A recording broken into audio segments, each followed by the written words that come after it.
Hello students, myself Rakhi Meti. हमारी जो unit चल रही है वो यूनिट सेकंड है हेट्रोसाइक्लिक कंपाउंड। आज इसमें हम टॉपिक लेंगे benzofused 6 membered heterocyclic. Benzofused 6 member heterocyclics में fusion of benzene ring with pyridine ring gives rise to 3 benzofused pyridines. ठीक है, उससे पहला हमारा आता है जो कंपाउंड है वो है क्विनोलिन, सेकंड है आइसोक्विनोलिन और थर्ड है क्विनिलोजियम कैटायन। तो हमारे जो सिलेबस है उसके अंदर हमारे दो ही हैं, क्विनोलिन और आइसोक्विनोलिन। तो आज जो हम पढ़ेंगे पहला, जो हेट्रोसाइक्लिक्स होते हैं वो नेफ्थलीन से आइसो इलेक्ट्रॉनिक होते हैं। आइसो इलेक्ट्रॉनिक का मतलब होता है same electron, number of same electron होते हैं। तो 10 पाई इलेक्ट्रॉन्स होते हैं और ये एक तरीके के टिपिकल एरोमेटिक कंपाउंड होते हैं। तो आज हम पढ़ेंगे क्विनोलिन के बारे में। क्विनोलिन की स्ट्रक्चर मैंने आपको दिखा रहा है कि इसे बेंजीन रिंग के साथ में आपका जो है वो पिरिडीन जो ग्रुप है वो अटैच है। ठीक है, सबसे पहले in quinoline ring system benzene ring is fuse to face B और alpha beta position to pyridine ring. It is also named as one as a naphthalene benzopyridine or alpha beta benzopyridine.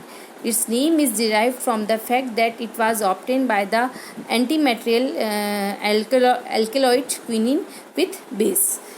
इसको बनाने की विधि, सबसे पहला इसको बनाने का जो मेथड है, नेमिंग सिंथेसिस जो है वो है हमारा Skraup synthesis. It is the most versatile and widely used method for synthesis of quinoline. In this method, aniline is treated with glycerol in the presence of sulfuric acid and mild oxidizing agent. इसमें हम क्या करते हैं कि जो aniline होता है उसकी रिएक्शन कराते हैं हम सल्फ्यूरिक एसिड से ग्लिसरॉल के साथ, और ऑक्सीडाइजिंग एजेंट यूज़ करते हैं C6H5NO2. उसके बाद जो हम इसकी रिएक्शंस कराते हैं तो हमें क्विनोलिन मिलता है. इसमें कौन कौन सी स्टेप्स इन्वॉल्व होती है? पहली स्टेप्स में आपका ग्लिसरॉल का डिहाइड्रेशन होता है कंसनट्रेट H2SO4 के साथ. जैसे ग्लिसरॉल या आपने CH2OH, CHOH, CH2OH, तो आपका एक्रोलिन बनता है. और फिर ये जो एक्रोलिन होता है इसका कॉन्जुगेटेड एडिशन होता है एनिलीन पे, जिसे हम बोलते हैं माइकल एडिशन. तो माइकल एडिशन आप देख रहे हैं, बिल्कुल आपको जो है इस वाली रिएक्शंस में बिल्कुल क्लियर हो रहा है कि किस तरीके से क्विनोलिन पर एक्रोलिन का एनिलीन पर जो एक्रोलिन है उसका आपका एडिशन हो रहा है. ठीक है, ये रिएक्शन में आपको बिल्कुल क्लियर विजिबल है. और थर्ड में आता है फिर acid catalysed intramolecular cyclisation. Third में हम एसिड कैटेलाइज्ड इंट्रामोलिकुलर साइक्लाइजेशन जब हम कराते हैं तो हमें 1,2-डाईहाइड्रोक्विनोलिन मिलता है. और 1,2-डाईहाइड्रोक्विनोलिन का जब ऑक्सीडेशन करा जाता है ऑक्सीडाइजिंग एजेंट के प्रेजेंस में, तो आपको क्विनोलिन प्राप्त होता है. इस तरीके से आपने स्क्रॉप सिंथेसिस से एनिलीन और ग्लिसरॉल के थ्रू आपने क्विनोलिन का प्रोडक्शन किया. सेकंड आता है Doebner Miller synthesis. It is modified Skraup synthesis in which aldehyde और ketone used in place of glycerol. इसमें हम क्या करते हैं कि एनिलीन की जो रिएक्शंस होती है वो एल्डिहाइड या कीटोन से कराते हैं, और इसके अंदर हम ग्लिसरॉल की प्रेजेंस जगह एल्डिहाइड और कीटोन यूज़ करते हैं. It involves following steps. सबसे पहले एनिलीन की रिएक्शन आप इससे कराएंगे तो आपको एक एडेड प्रोडक्ट मिलेगा. फिर आप एल्डोल कंडीशन करा रहे हैं दो एल्डिहाइड के बीच में, और फिर हम इसकी रिएक्शन एनिलीन से कराते हैं तो सेम वही इंट्रामोलिकुलर रीअरेंजमेंट और ऑक्सीडेशन कराते हैं तो आपको 1,2-मिथाइल क्विनोलिन की प्राप्ति होती है.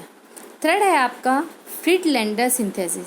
It is used to prepare quinoline and its derivative involves condensation of ortho amino benzaldehyde और amino ketone with aldehyde ketone in the presence of the base. Reactions आपको यहाँ पे बिल्कुल क्लियर है. तो ये जो प्रिपरेशंस होती हैं आपकी, इसके अंदर आपका 1-2 मोस्टली मैक्सिमम जहाँ पे नेमिंग प्रिपरेशंस आ रही हैं वहाँ पे आपको बाय नेम ही आपको एग्जाम में पूछा जाता है. फोर्थ है आपका Conrad, Limpach and Knorr quinoline synthesis. The condensation of aniline with beta keto ester provides 2-methyl-4-quinoline और 4-methyl-2-quinoline depending on the reaction condition. सबसे पहला इसके अंदर हम पढ़ते हैं Conrad Limpach synthesis. The condition of aniline, condensation of aniline with beta keto ester at low temperature result in the formation of 2-methyl-quinoline. ये आपने एमीन लिया है, इसकी रिएक्शन आप बीटा कीटो एस्टर से करा रहे हैं 40 डिग्री सेंटीग्रेड में, तो आपका ये बन जाएगा. फिर आता है आपका Knorr quinoline synthesis. The condensation of aniline with beta keto ester at high temperature result in the formation of methyl two quinoline. इसमें भी आपका 4-methyl-2-quinoline आपको प्राप्त हो रहा है. Thus at low temperature the nucleophilic attack of amino group और ketone beta carbonyl group is flavoured favoured, इसे हम बोलते हैं Conrad Limpach synthesis. But at high temperature nucleophilic attack on ester group is favoured quinoline synthesis. Second है आपका Pfitzinger synthesis. It is an modification of Friedlander synthesis and involve condensation of acetylene with aldehyde or ketone in presence of base-6 to provide quinoline. The reaction proceeds with the cleavage of 5-membered ring of N-acetyl in the presence of base providing isocyanuric acid, which is then condensed with aldehyde ketone to give quinoline and its derivative. तो ये quinoline को बनाने के आपके 4 synthesis थे। अब हम पढ़ते हैं इसकी structures. All the atom in the quinoline are sp2 hybridized होते हैं। Similarly as the pyridine, long pair of pi electron and nitrogen remain in the sp2 hybridized orbital, which in the plane of the ring and not involved in the cyclic delocalization of the pi electron. Therefore responsible basic for character। तो ये जो आपके pi electron nitrogen के पास जो lone pair of electron होते हैं वो cyclic delocalisation में इन्वॉल्व नहीं होते हैं, इसलिए जो क्विनोलिन होता है उसका भी जो कैरेक्टर होता है वो बेसिक होता है। बेसिक कैरेक्टर जो होने का रीज़न है वो मेनली यही होता है। Quinoline is considered to be resonance hybrid of the following resonating structure. The resonating structure हमने इसकी बनाई है, इसमें कुल मिला के आपके 6 रेजोनेटिंग स्ट्रक्चर बन रही हैं। तो फर्स्ट, सेकेंड और थर्ड है वो लो एनर्जी के साथ होती है। The charge resonating structure are possible because of the presence of the electronegative nitrogen. The dipole moment of quinoline is 2.10 d and thus indicate charge separation. Physical properties. Physical properties कौन कौन सी हैं आपकी इसके अंदर? फिजिकल प्रॉपर्टीज़ में आपका है सबसे पहला क्विनोलिन जो होता है वो कलरलेस लिक्विड होता है with boiling point 237 degree centigrade. It has pyridine like smell. It is strongly soluble in water but soluble in the organic solvent. Chemical reactions. Basic character है, मैंने आपको बताया कि इसका जो नाइट्रोजन होता है वो आपका इन्वॉल्व नहीं होता है साइक्लिक डिलोकलाइजेशंस में, ठीक है। इसलिए जब इसकी रिएक्शंस हम एसिड से करवा रहे हैं तो आपका जो होता है वो सॉल्ट की फॉर्मेशन होती है। अब मैन जो आता है वो आता है आपका electrophilic substitution.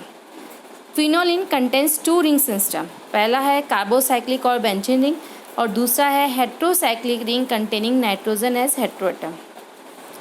The nitrogen containing ring of quinoline resemblance pyridine, whereas carbocyclic ring has its resemblance with benzene ring. The pyridine ring in quinoline is electron deficient due to the presence of electron withdrawing effect of nitrogen, but the effect of electron withdrawing nitrogen is not felt strongly in fused benzene ring. Therefore, the electrophilic substitution occurs in benzene ring at position 5 and 8, which are adjacent to the ring junctions corresponding to the alpha position in naphthalene. तो electrophile का जब attack हो रहा है position पे तो electron deficient ring होती है जो बेंजीन से, जबकि जो पायरिडिन रिंग जुड़ी हुई होती है। दस nitrogen atom has deactivating effect in the quinoline towards electrophilic affect, but the ring nitrogen even when protonated has much less influence on the reactivity of carbon atom in carbocyclic ring.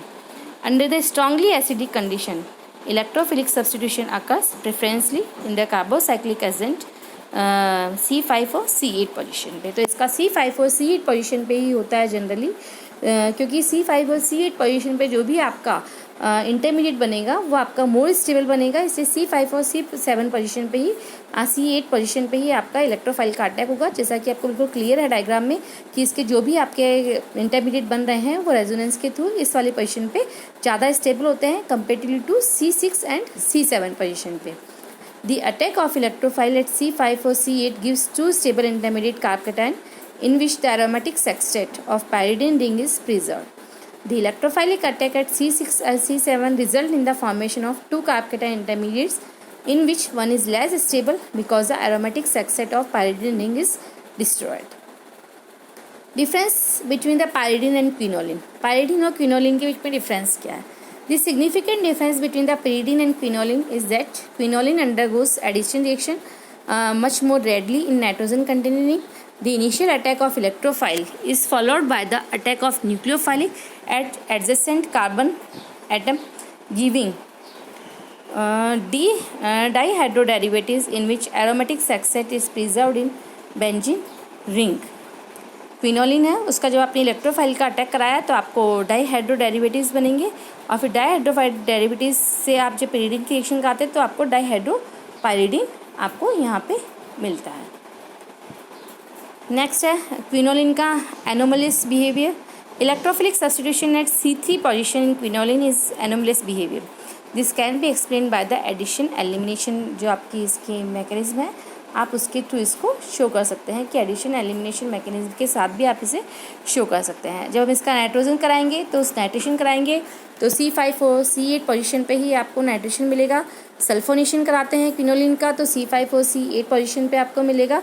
लेकिन इसके अंदर कुछ मात्रा में यदि आप high temperature पे कराते हैं तो आपको 90 डिग्री सेंटीग्रेड पे कराया तब तो आपने C5 C8 मिला, लेकिन बट आप 300 डिग्री सेंटीग्रेड पे कराते हैं तो आपको C6 पे भी पोजीशन पे मिल सकता है। ब्रोमिनेशन कराएंगे तो C5O C8 पे मिलेगा, लेकिन ब्रोमिनेशन यदि हम CCl4 के प्रेजेंस में कराते हैं तो हमें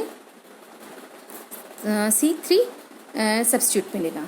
nucleophilic substitution occurs in the high deficient pyridine ring of quinoline preferably at C2।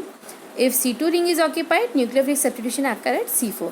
यदि C2 पे होगा और C2 यदि आपका ऑक्यूपाइड है तो आपका C4 पोजीशन पे आपका न्यूक्लियोफिलिक सब्स्टिट्यूशन जो होता है वो होता है। The nitrogen atom in the pyridine selectively activates the position 2 and 4 for the nucleophilic attack. Nucleophilic attacks substitution with hydride ion transfer। पहला एल्काइलेशन और एलाइलेशन करा रहे हैं तो 2 और 4 पोजीशन पे आपने देखा कि एल्काइलेशन भी हो रहा है और एलाइलेशन भी हो रहा है। एमिनेशन कराते हैं, इसे हम बोलते हैं शिची-बेन reaction. Quinoline reacts with sodamide in presence of liquid ammonia to form a mixture of 2 and 4 aminoquinolines। हम इसकी रिएक्शन आपका सोडामाइड से करा रहे हैं लिक्विड अमोनिया के प्रेजेंस में, तो 2 और 4 दोनों हमें सब्स्टिट्यूट जो होंगे वो मिलेंगे। इसकी मैकेनिज्म किस तरीके से है ये पूरा आपको शो किया जा रहा है। Substitution with displacement of halide ion. Because of the low electron density at C2 and C4 position of quinoline, the halogen atom at C2 and C4 can be easily replaced by the nucleophile in addition elimination mechanism। Addition elimination mechanism में C2 और C4 position पे यदि कोई halogen atom है तो हम उसे addition elimination mechanism के थ्रू इजीली रिप्लेस कर सकते हैं। Reduction with lithium aluminium hydride और with diethyl aluminium hydride gives 1,2-dihydroquinolines which in the presence of acid and in the absence of air disproportionate to a mixture of the tetrahydroquinoline and quinoline।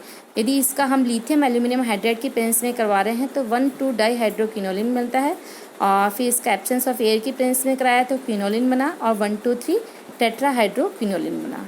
फिर उसके बाद में आता है कैटालिटिकल hydrogenation. कैटालिटिकल यदि हम hydrogenation करा रहे हैं तो 1,2,3,4 टेट्राहाइड्रोक्विनोलिन आपका यहाँ पे मिलता है।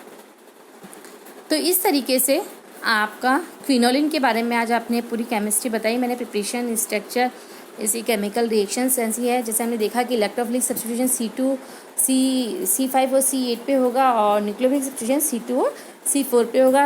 रिडक्शन करवाते हैं तो क्या होता है। अब नेक्स्ट हमारा जो होगा आइसोक्विनोलिन के बारे में हम पढ़ेंगे नेक्स्ट क्लास में।